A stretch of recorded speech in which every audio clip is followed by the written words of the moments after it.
John Smith has seen a lot of changes on King Island over his 3 decades as a publican. Okay, seafood basket, that's all. He knows just how hard next year's closure of the King Island dairy will hit the isolated community.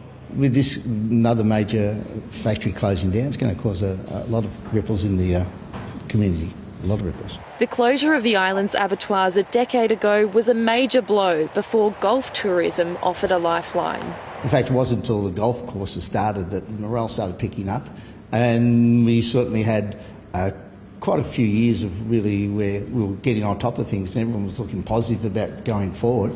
So this has just been another kick in the rear, really. The decision of the dairy's owner, Canada-based multinational Saputo, will leave about 60 workers out of a job. That will have flow-on effects through the community. We'll lose school teachers, we'll lose truck drivers, we'll lose people out of businesses, and so it won't be just the people who lose their jobs at the dairy. Saputo says it spent 10 months looking for a buyer, but the ABC understands it had no offers. The company described its King Island brand as nostalgic, but said it hadn't stayed competitive.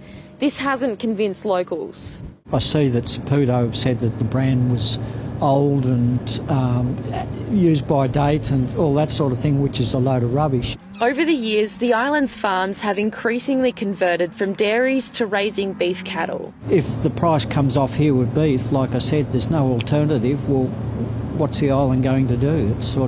It can't be just completely all golf. But it might not be all over for the famous King Island dairy brand. There are other boutique dairies producing cheese and dairy products, and they're doing that very well. So we think the same can happen on King Island. Saputo had targeted the major supermarkets chain for volume.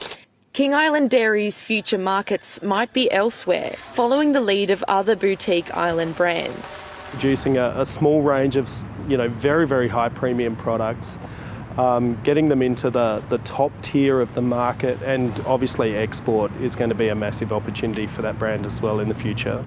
No matter the answer, locals just want certainty for the future. We just got off a high with the local grand final last week. There's the netball finals happening this week, so there's still a little bit of vibrance around the island and that sort of thing, but this certainly put a big damper on a lot of the moving forward. Meg Powell, ABC News, King Island.